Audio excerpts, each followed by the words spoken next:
नमस्कार, मैं हूं मीनू शर्मा लेकर हाजिर हूं आपके लिए personal finance bulletin money time, जिसमें आपको मिलेंगी आपकी जेब और जिंदगी पर असर डालने वाली पर्सनल फाइनेंस, बिजनेस, कॉर्पोरेट और पॉलिसी से जुड़ी तमाम बड़ी खबरें। तो चलिए फटाफट शुरू करते हैं इस बुलेटिन में खबरों का सिलसिला। नौकरी पेशा लोगों के लिए अच्छी खबर है। ईपीएफओ ने सरकारी कर्मचारियों के लिए समूह बीमा योजना के तहत होने वाली कटौती को तत्काल बंद करने का फैसला लिया है। सर्कुलर के मुताबिक 1 सितंबर 2023 के बाद ईपीएफओ में शामिल होने वाले सभी कर्मचारियों के वेतन से समूह बीमा योजना के तहत होने वाली कटौती को तुरंत बंद कर दिया गया है। इस सर्कुलर का फायदा केवल उन सरकारी कर्मचारियों को मिलेगा जो 1 सितंबर 2013 के बाद सेवा में शामिल हुए हैं। अभी तक की गई सभी कटौती को कर्मचारी को लौटाया जाएगा। 3 जुलाई से देश भर में मोबाइल सेवाएं महंगी हो जाएंगी। रिलायंस जियो के मोबाइल टैरिफ बढ़ाने की शुरुआत करने के बाद अब देश की दूसरी सबसे बड़ी टेलीकॉम कंपनी भारती एयरटेल ने भी शुल्क बढ़ाने की घोषणा की है। करीब 2.5 साल बाद टेलीकॉम कंपनियों ने टैरिफ में बढ़ोतरी की है। रिलायंस जियो ने मोबाइल दरों में 12% से लेकर 27% तक की बढ़ोतरी की है। एयरटेल ने टैरिफ 10 से 21% तक बढ़ाया है। बढ़ा हुआ मोबाइल टैरिफ 3 जुलाई से लागू होगा। वोडाफोन आइडिया भी 1-2 दिनों में अपने मोबाइल टैरिफ को रिवाइज करने की घोषणा करेगी। रिलायंस जियो के 47 करोड़ से ज्यादा मोबाइल यूजर्स हैं। इनकी बाजार हिस्सेदारी लगभग 41% है। 138 साल पुराने इंडियन टेलीग्राफ एक्ट और the Indian wireless telegraph act 1933 की जगह अब देश में नया टेलीकम्युनिकेशन कानून लागू हो गया है। नए कानून के तहत अब कोई भी व्यक्ति अपने नाम पर सिर्फ 9 सिम कार्ड ही ले सकेगा। जम्मू कश्मीर और पूर्वोत्तर में ये सीमा 6 सिम कार्ड की होगी। इस नियम का उल्लंघन करने पर 2 लाख रुपए तक का भारी जुर्माना लगाया जाएगा। अगर कोई व्यक्ति फर्जी आईडी पर सिम कार्ड लेगा तो उसे जेल और जुर्माना भुगतना होगा। नया कानून स्पैम कॉल और अनचाहे मैसेजेस से भी छुटकारा दिलाएगा। जियो के टैरिफ बढ़ाने के बाद रिलायंस इंडस्ट्रीज पहली ऐसी भारतीय कंपनी बन गई है जिसका मार्केट कैप 21 लाख करोड़ रुपए से ज्यादा है। टैरिफ हाइक की घोषणा के बाद एनएससी पर आरआईएल का शेयर 2% उछलकर 3,129 रुपए पर पहुंच गया। Global brokerage firm Morgan Stanley और जेफरीज ने आरआईएल के शेयर में 15% तक का उछाल आने की संभावना जताई है। टैरिफ रेट बढ़ने से रिलायंस को अपने किए गए इन्वेस्टमेंट पर अच्छा रिटर्न मिलेगा, जो स्टॉक के लिए एक पॉजिटिव सेंटीमेंट है। जेफरीज का कहना है कि आरआईएल का शेयर 3,580 का स्तर छू सकता है। भारत सरकार की तरफ से जारी होने वाले बॉन्ड जेपी मॉर्गन के उभरते बाजार बॉन्ड इंडेक्स में शामिल हो गए हैं। इस कदम से भारत में 25 से 30 अरब डॉलर का निवेश आने की संभावना है। भारत सरकार के बॉन्ड को 28 जून 2024 से 31 मार्च 2025 तक 10 महीने की अवधि के लिए जेपी मॉर्गन के उभरते बाजार इंडेक्स में शामिल किया गया है।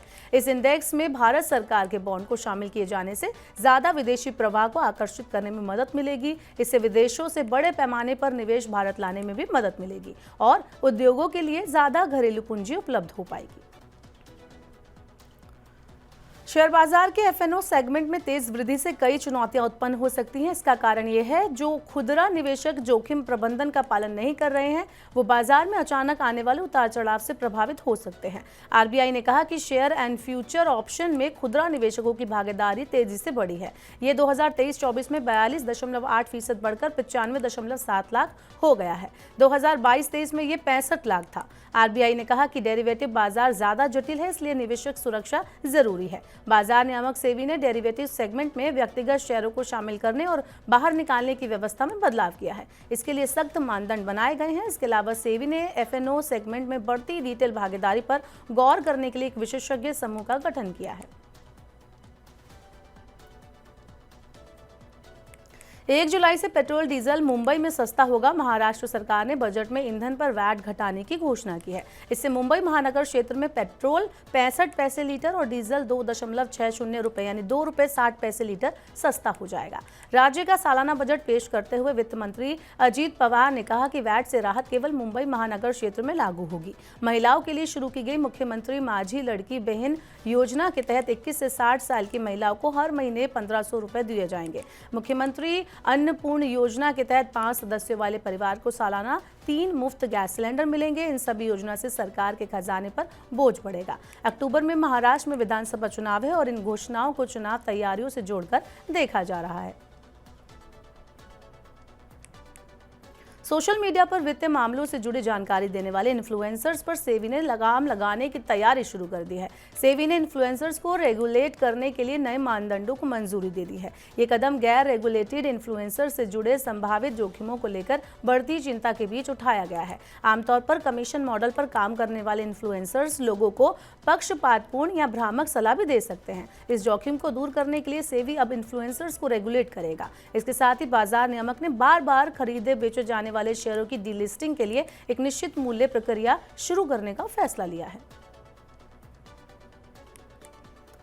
म्यूचुअल फंड इंडस्ट्री में बढ़ते फ्रॉड का समय रहते पता लगाने के लिए सेबी एक इंटरनल ऑडिट सिस्टम पर काम कर रहा है, जो अपने अंतिम चरण में है। इस सिस्टम से म्यूचुअल फंड में फ्रंट रनिंग, इनसाइडर ट्रेडिंग जैसे फ्रॉड का पता लगाया जाएगा। पहले चरण में 10,000 करोड़ और उससे ज्यादा AUM वाले फंड हाउस को इसके दायरे में लाया जाएगा। हाल ही में क्वांट म्यूचुअल फंड ने फ्रंट रनिंग का मामला सामने आने के बाद म्यूचुअल फंड हाउसेस में गड़बड़ियों को लेकर संदेह और गहरा किया है। ऐसी भी आशंका जताई जा रही है कि जिस तरह म्यूचुअल फंड में SIP के जरिए लगातार निवेश बढ़ रहा है, उससे म्यूचुअल फंड उद्योग में जोखिम भी बढ़ रहा है। 3 जुलाई को IPO बाजार में बड़ी हलचल होगी। इस दिन एक साथ 2 कंपनियों के IPO खुलेंगे। एमक्योर फार्मा और बंसल वायर के IPO 3 जुलाई को खुलेंगे और 5 जुलाई को बंद होंगे। एमक्योर फार्मा IPO में नए शेयरों की बिक्री से 1,952 करोड़ रुपए जुटाएगी। वहीं बंसल वायर शेयर बिक्री से 745 करोड़ रुपए जुटाना चाहती है। दोनों कंपनियों में एंकर निवेशकों के लिए बोली 2 जुलाई को खुलेगी। बाजार की मौजूदा सिचुएशन और हाल ही में IPO के परफॉर्मेंस के आधार पर इन IPO में भी निवेशकों को अच्छा मुनाफा मिलने की उम्मीद की जा रही है।